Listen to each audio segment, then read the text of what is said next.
पुरानी बात तो नहीं करते हैं, सिर्फ लास्ट 2 डेज़ के अंदर जो मार्केट की मूवमेंट मैंने आपको बताई है एफओएमसी मीटिंग से पहले और उसके बाद जो कल वाला दिन था जब बिटकॉइन पंप कर रहा था, हर कोई फोमो में था, मैंने बताया था, वो देखो मैंने क्या समझाया था। फिर उसके बाद बात करते हैं कि अब यहाँ पे करंट सिनेरियो क्या चल रहा है और यहाँ पे अब हम क्या एक्सपेक्ट कर रहे हैं। क्या बिटकॉइन यहाँ से और क्रिप्टो मार्केट यहाँ से मजीद नीचे जाएगी, ऑल्ट कॉइन्स यहाँ से मजीद नीचे जाएंगे, या फिर यहाँ पर हम दोबारा कोई पंप देखेंगे। अब ये देखो हमारी एफओएमसी मीटिंग से पहले की वीडियो है, ये परसों की वीडियो है। मैंने परसों आपको क्या बताया था कि हम क्या देखेंगे अगले 24 घंटों के अंदर, वो देखो यहाँ पे। यहाँ पर हमारे पास 2 इंपॉर्टेंट रेजिस्टेंस लेवल्स हैं, 2 सप्लाई जोन्स हैं जो इस टाइम बड़े इंपॉर्टेंट हैं। एक है हमारे पास इंट्राडे लेवल का सप्लाई जो कि हमारा 86,400 का लेवल।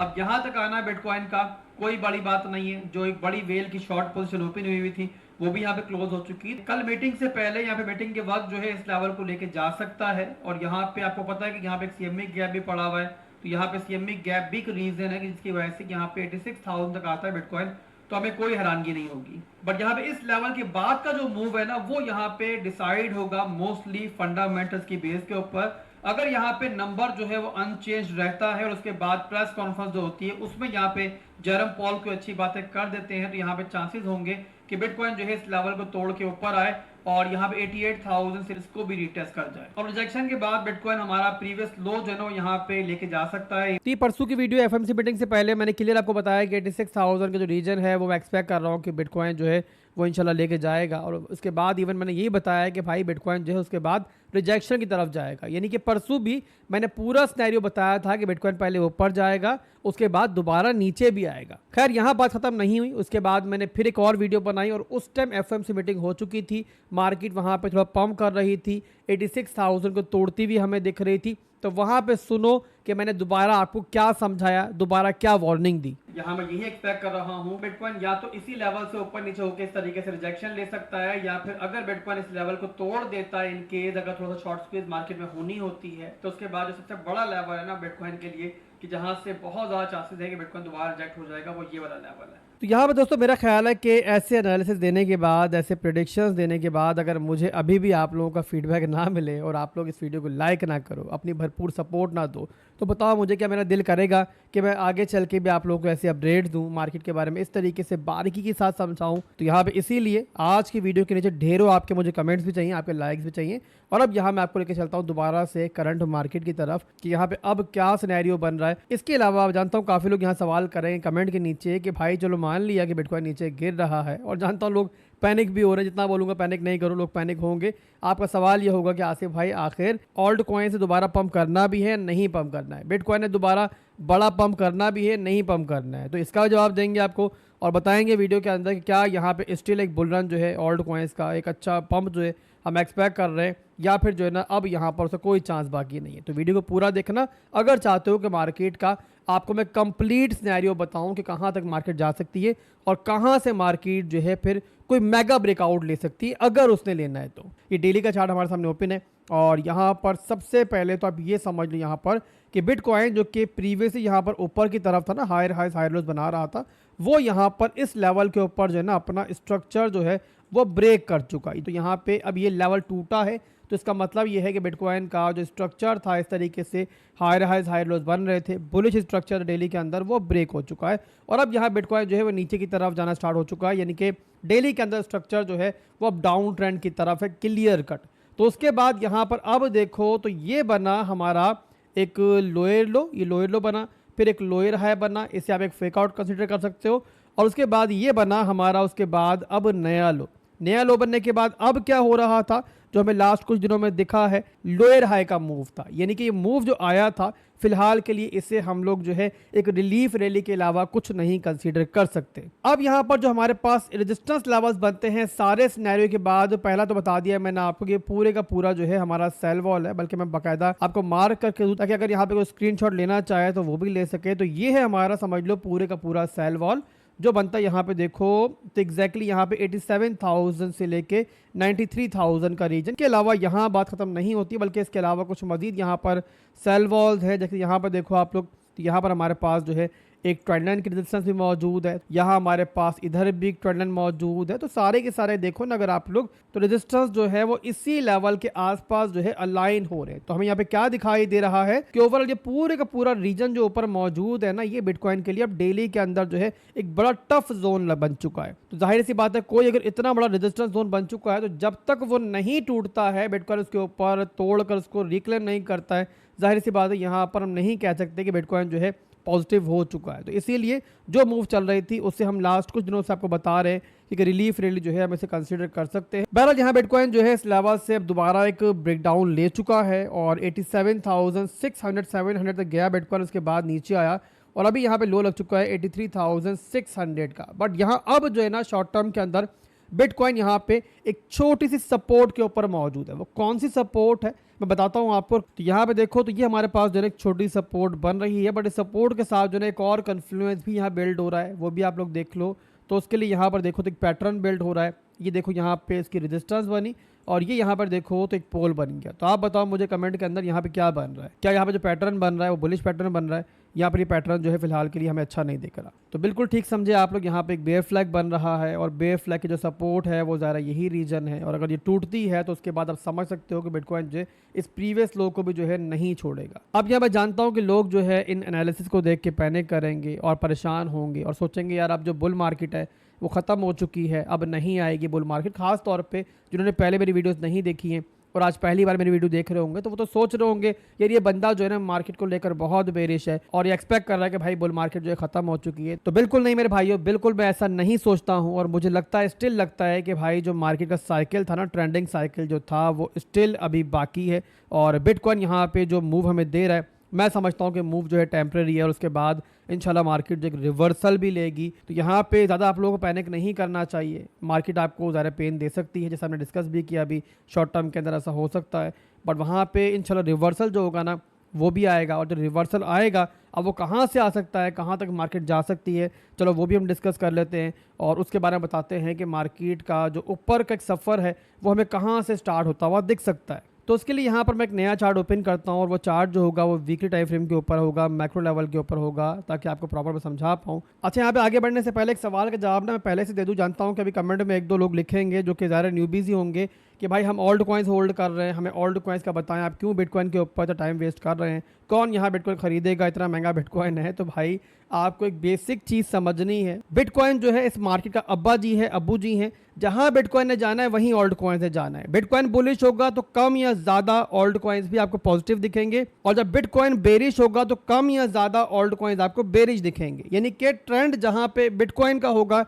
वहीं पे ट्रेंड जो है ओल्ड कॉइन्स का होगा। तो इसीलिए बिटकॉइन के एनालिसिस करे बगैर हम ओल्ड कॉइन्स पे आएंगे तो सारे के सारे एनालिसिस जो है ना कचरे में चले जाएंगे, जैसे ही बिटकॉइन ने कोई ऑपोजिट मूव लेनी है। तो उम्मीद करता हूं कि आप समझ चुके होंगे कि जब बिटकॉइन के आपको एनालिसिस मिल गए, समझो कोई भी ओल्ड कॉइन होल्ड कर रहे हो ना, आपको उसके 60% एनालिसिस मिल गए। बट फिर भी अगली वीडियो इंशाल्लाह मैं पूरी ओल्ड कॉइन्स के ऊपर बना लूंगा, जहां पर जो ओल्ड कॉइन बोलोगे उसके भी आपको एनालिसिस दे देंगे। बिटकॉइन का समझ में आपको आ जाएगा इस वीडियो से। उसके बाद आपके ओल्ड कॉइन्स भी डिस्कस कर लेंगे तो इंशाल्लाह आपको प्रॉपर एक सिनेरियो समझ में आ जाएगा। बहरहाल यहाँ बैक्रो लेवल के ऊपर सबसे पहले हम देखते हैं स्ट्रक्चर। ये देखो यहाँ पे एक हाई बना, ये एक बना लो, एक स्ट्रेट फॉरवर्ड एक नया हाई बना 1 लाख के ऊपर जो हमारा ऑल टाइम हाई लगा। उसके बाद अब जो मूव चल रहा है वो आपको दिख रहा होगा कि यहाँ पे एक हाई लो का मूव है और जब तक हमारा ट्रेंड इंटैक्ट है इसका मतलब ये है कि ओवरऑल जो हमारा मार्केट का ट्रेंड है वो भी इंटैक्ट है। अगला कंफ्लुएंस जो मैं आपको दिखा रहा हूँ यहाँ पे वो है एक सिंपल सी मूविंग एवरेज। अब 50 मूविंग एवरेज लगा ली मैंने, बड़ी सिंपल सी मूविंग एवरेज है, बट ये सिंपल उस वक्त नहीं रहती है कि जब आप लोग जो है ना इसे वीकली टाइम फ्रेम के चार्ट पे लगाते हो। जब वीकली के चार्ट पे लगा लेते हो ना तो वहां पर एक बड़ी जबरदस्त चीज आपको दिखती है, वो ये दिखती है कि अभी तक की जो भी बुल मार्केट गुजरी है ना उनके अंदर ये जो हमारी मूविंग एवरेज है ना, ये ओवरऑल हमारी बुल मार्केट की सपोर्ट का काम करती है। और किस तरीके से यहाँ पे आप देखो तो ये है हमारी 2021 की बुल मार्केट। इससे पीछे भी जाओगे तो आपको यही दिखेगा, बट बहरहाल इतना पीछे मैं नहीं जाना चाह रहा, वीडियो लंबी हो जाएगी, ऑलरेडी काफी लंबी हो गई है। यहाँ पे देखो 2021 के अंदर इस मूविंग एवरेज के ऊपर मार्केट चल रही है, मुसलसल पंप कर रही है और यहाँ पे हाई लगाया मार्केट ने 64,000 का। उसके बाद मार्केट जबरदस्त डंप हुई और इतना भयानक डंप था बिटकॉइन का, काफी लोगों को याद भी होगा, जरा बहुत पुरानी बात नहीं है कि 50% बल्कि 56% तक मार्केट जो है यहाँ पे दिनों के अंदर गिर गई थी। और यहाँ जब मार्केट गिरी थी ना तो उसके बाद यही मूविंग एवरेज थी जो रिटेस्ट हुई थी। और क्योंकि मूविंग एवरेज हमें यहाँ पे टूटती हुई नहीं दिखी थी, इसके नीचे हमारी जो बड़ी क्लोजिंग है वो नहीं हुई थी, क्लियर क्लोजिंग नहीं हुई थी, तो हमने देखा कि कुछ अर्से के बाद जो है इसी मूविंग एवरेज को सपोर्ट बनाते हुए मार्केट दोबारा पंप हुई और उसके बाद एक नया ऑल टाइम हाई हमें मिला। उसके बाद जब मार्केट दोबारा डंप हुई, फिर इस मूविंग एवरेज को अगर रिटेस्ट किया, तो इस बार ये मूविंग एवरेज होल्ड नहीं हुई और उसके बाद हमने देखा कि फिर यहाँ पर जो है एक लंबी बेयर मार्केट चली और 15,000 तक जो है बिटकॉइन ने लो लगाया। बट उसके बाद जब मार्केट दोबारा रिकवर होना स्टार्ट हुई, तो इसी मूविंग एवरेज ने हमें दोबारा ये इंडिकेशन दी कि भाई अब जो है ना बेयर मार्केट खत्म हो चुकी है, एक बुल मार्केट स्टार्ट हो चुकी है। यहाँ पे देखो तो 50 मूविंग एवरेज यहाँ पे रिक्लेम हुई है, उसके बाद एक रिटेस्ट मिला और बूम मार्केट दोबारा पंप कर गई। और उसके बाद जो हमें हाई मिला वो जाके मिला यहाँ पे 74,000 के रीजन में। उसके बाद मार्केट दोबारा नीचे आई, इसी मूविंग एवरेज को रिटेस्ट किया। यहाँ पे दोबारा देख लो विक नीचे जरूर गई है बट क्लोजिंग नीचे नहीं हुई, तो यहाँ मार्केट ने दोबारा पंप किया और इसके ऊपर हमें एक नया ऑल टाइम हाई मिल गया 1 लाख से ऊपर। तो सेम वैसे ही दोस्तों अब दोबारा मार्केट अगर इस रीजन तक आ रही है और इस रीजन को आके रिटेस्ट कर लेती है, तो वहां पे एज लॉन्ग एज हमारी ये मूविंग एवरेज जो है ना वो होल्ड रहती है, तब तक जो है ना बहुत ज्यादा घबराने की जरूरत नहीं है। बहरहाल यहाँ पे दोस्तों ये तो हो गया पूरे का पूरा ट्रेंड जो कि मेरे ख्याल समझ में आ चुका होगा। अब यहाँ बात करते हैं कि बिटकॉइन नीचे आता है, एक नया लो लगाने आता है, तो कहाँ तक जा सकता है। तो उसके लिए स्ट्रक्चर के लिहाज से तो वैसे ये वाला रीजन बनता है हमारा 59,000 से लेके 54,000 का रीजन। बट बहरहाल यहाँ तक मैं नहीं एक्सपेक्ट कर रहा कि बिटकॉइन आएगा। मैं फिलहाल जो रीजन एक्सपेक्ट कर रहा हूँ वो है हमारा ये फेयर वैल्यू गैप का रीजन, जो ऑलरेडी मैंने मार्क किया हुआ है और ये बनता है हमारा 73,000 से लेके लगभग यहाँ पे 68,000 का रीजन। अब इस रिवर्सल का भी कन्फ्लुएंस है, वो आपको मैं दिखाता हूँ डेली के ऊपर। तो यहाँ पे मैंने एक हार्मोनिक पैटर्न जो है अप्लाई किया है और ये आपके सामने ये हार्मोनिक पैटर्न हम पहले भी देख चुके हैं, एक वीडियो मैंने अपलोड की थी बुल और बेयर के नाम से, लिंक पिन कर दूंगा, इसको भी देख लेना, बड़ी इंटरेस्टिंग वीडियो है। उसमें भी ये पैटर्न मैंने डिस्कस किया था और इसके लिहाज से जो डिमांड जो निकलता है ना हमारा, वो बनता है हमारा ये वाला रीजन। देखो अगर यहाँ पे तो ये बनता है 74,000 से लेके लगभग आपका 79,000 का रीजन। तो यहाँ पे इसके लिहाज से अगर देखें तो हमें ऑलरेडी एक रीटेस्ट जो है इस रीजन में मिल चुका है और इसके लिहाज से एक रिवर्सल भी स्टार्ट हो चुका है। बट स्टिल जो हमारे कुछ फंडामेंटल्स है ना, जो हमारे इर्द गिर्द थोड़ी सी वीकनेस मौजूद है, उसको देखते हुए समझता हूं मैं कि बिटकॉइन जो ना यहाँ पे लोगों को मजीद लिक्विडेट करने के लिए, पैनिक करने के लिए हमें जो है नीचे एक और टैप दे सकता है। और ये टैप जो होगा, ये डंप जो होगा, मेरे हिसाब से रिवर्सल से पहले, एक्चुअल रिवर्सल से पहले एक लास्ट डंप होगा और उसके बाद मार्केट जो है कुछ अर्सा एक बेस बनाने के बाद जो है ना मेरे हिसाब से फिर एक्चुअल रिवर्सल की तरफ भी जाएगी और उसके बाद ओल्ड कॉइन्स वगैरह, बिटकॉइन वगैरह सब आपको रिकवर होते हुए दिखेंगे। अब ये था बिटकॉइन का डिटेल ब्रेकडाउन। उम्मीद करता हूँ कि जो मैंने आपको आज एनालिसिस दिए हैं वो देख के आपको मजा आया होगा। अब इसके बाद कुछ फंडामेंटल्स हैं, वो फंडामेंटल्स भी आपको समझने की जरूरत है कि आपको आइडिया हो कि भाई जो मैंने आपको आज एनालिसिस दिए हैं कैसे, किस तरीके से ये फंडामेंटल्स भी जो है हमारे एनालिसिस को सपोर्ट कर रहे हैं। तो यहाँ पे सबसे पहली बात कि यहाँ पर मैं क्यों एक्सपेक्ट कर रहा हूँ कि यहाँ पे कुछ अर्सा जो है रिवर्सल में लग सकता है, तो उसका एक फंडामेंटल कन्फ्लुएंस तो ये है कि यहाँ पे रिसेंटली आप लोगों को पता है कि यहाँ पे डोनाल्ड ट्रंप ने टैरिफ वॉर स्टार्ट की है। अब टैरिफ वॉर जो स्टार्ट हुई है ना, वो देखने में ऐसा लगता है कि जैसे जो ना बहुत कोई बेरिश चीज हुई है, वक्ती तौर पर ज़्यादा ऐसा ही हो रहा है। मार्केट उससे बहुत मुतासिर भी हुई है, सिर्फ क्रिप्टो मार्केट नहीं हुई बल्कि तमाम फाइनेंशियल मार्केट्स हुई है। पर यहाँ बैकग्राउंड के ऊपर ट्रंप का जो मकसद है ना, वो मिड टर्म के अंदर जो है मार्केट को बहुत फायदा ही पहुंचाएगा। और मकसद इस टाइम ये है कि यहाँ पे जो जेरम पॉल है ना, ये जो आपको एक बुजुर्ग दिखाई दे रहे हैं, इनको जो है ना ट्रंप जो है घेरना चाह रहा है। किस तरीके से घेरना चाह रहा है कि ये भाई साहब जो है ना यहाँ पे 2025 के अंदर जो है ना बिल्कुल तैयार नहीं थे कोई भी रेट कटिंग करने के लिए, और इसी रीजन की वजह से ट्रंप जो है ना बड़ा गुस्से में था। वो कह रहा था इसको भाई बार बार कि तुम रेट कटिंग करो, अगर रेट कटिंग करोगे नहीं तो मैं पैसा किस तरीके से प्रिंट करूंगा, जब पैसा प्रिंट नहीं होगा तो भाई मैं अपने अखराजात किस तरीके से चलाऊंगा, मैं किस तरीके से अमेरिका में बड़े बड़े जो मेरे प्लान है उनको फॉलो करूंगा। इसीलिए यहाँ बहुत सारे ऐसे काम कर रहे हैं जिसकी वजह से जो ना यहाँ पे जो FED है वो मजबूर हो जाए रेट कटिंग के लिए। अब यहाँ पे टैरिफ नाफिज करने के पीछे सिर्फ यही रीजन नहीं है, उसका एक और रीजन भी है जो कि इंशाल्लाह किसी और वीडियो में डिस्कस करेंगे हम लोग। बट यहाँ पे ये भी एक रीजन है कि जिसकी वजह से वो इतना अग्रेसिव होकर चल रहा है, और जो कुछ वो इन दिनों के दरमियान कर रहा था ना, उसका अब असर जो है हमें हल्का फुल्का दिखना स्टार्ट भी हो चुका है। अगर रिसेंटली आप देखो ना तो इस बार भी इन्होंने रेट कटिंग नहीं की है और यहाँ पे ये भी कहा है कि भाई इन्फ्लेशन बढ़ रही है। बट अगर यहाँ पे थोड़ा सा आप लोग इस पूरी प्रेस कॉन्फ्रेंस को देखो ना, तो आपको ये भी समझ में आएगा कि जो लबो लहजा जेरम पॉल का पहले था ना, जितना नेगेटिव ये पहले बोलता था उतना नेगेटिव इसने इस बार नहीं बोला है। और इसी रीजन की वजह से बहुत सारे एनालिस्ट ये एक्सपेक्ट कर रहे हैं कि यहाँ पर अगर बहुत आगे भी इसने किया ना रेट कटिंग को, तो यहाँ पे ज्यादा से ज्यादा 1 या 2 मीटिंग आगे कर सकता है। उसके बाद फाइनली फिर इसे जो है ना रेट कटिंग की तरफ जाना ही पड़ेगा। और जिस टाइम ये रेट कटिंग करेगा तो समझ लो कि मार्केट जो है ना उस टाइम इंशाल्लाह बहुत बुलिश बिहेव करेगी।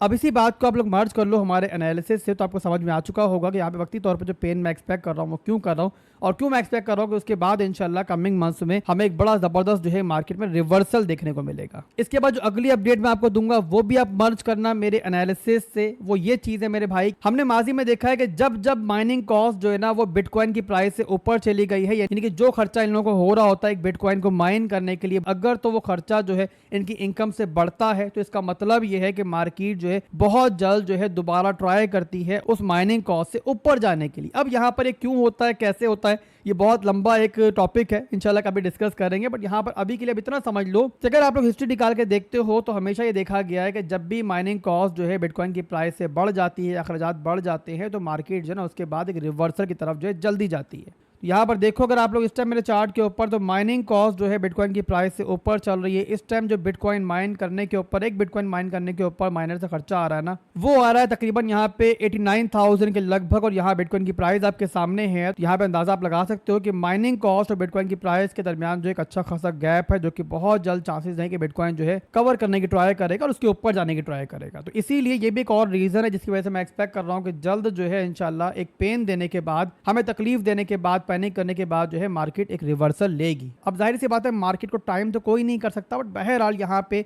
जो सिनेरियो बन रहा है ना वो यही बता रहा है हमें। फिलहाल तो अंधेरा चल रहा है, बट बहरहाल जो टनल है ना वो बहुत लंबा नहीं है। टनल के एंड पे जो है हमें एक अच्छी रोशनी दिख रही है। तो यहाँ पे आप पे डिपेंड करता है कि आप लोग उस ब्राइटनेस का वेट करना चाहते हो या भी पैनिक होकर मार्केट से निकलना चाहते हो। एट द एंड भाइयों, ज़ाहिर कोई फाइनेंशियल एडवाइस तो देने में बैठा नहीं हूँ। पैसा आपका है तो ज़्यादा प्रॉफिट भी आपका है, लॉस भी आपका, फैसला भी आपका है। तो खुद की रिसर्च करनी है, उसके बाद अगर लगता है आज के एनालिसिस को देख करके आपको आपके स्पॉट के बैग्स होल्ड करने चाहिए तो आप कर सकते हो। जो मैं कर रहा हूँ बहरहाल आपको बता रहा हूँ, और मैं यहाँ पर अपने स्पॉट के बैग्स को फिलहाल नहीं बेच रहा हूँ। बहरहाल यहाँ वीडियो क्लोज करने से पहले एक नज़र आपके ओल्ड कॉइन्स पे भी डाल लेते हैं, ताकि आपको आइडिया हो जाए कि ओल्ड कॉइन्स यहाँ पे कब वापसी करेंगे, कब उनमें जान आएगी, और बिटकॉइन अगर नीचे जाता है तो ओल्ड कॉइन्स के साथ क्या हो सकता है। तो उसके लिए यहाँ बिटकॉइन डोमिनेंस चार्ट में ओपन कर रहा हूँ। इसके बारे में जानते हैं आप लोग कि बीटीसी डोमिनेंस जब नेगेटिव है तो ओल्ड कॉइन्स पॉजिटिव हैं, ओल्ड कॉइन्स उल्टा चलते हैं डोमिनेंस से। ज़ाहिर पैसा बिटकॉइन से निकलेगा तो ही ओल्ड कॉइन्स में आएगा। तो डोमिनेंस गिरेगी तो ओल्ड कॉइन्स जाएंगे ऊपर, डोमिनेंस ऊपर जाएगी, पंप करेगी तो ओल्ड कॉइन्स आएंगे नीचे। सिंपल सा फंडा है ओल्ड कॉइन की मार्केट का।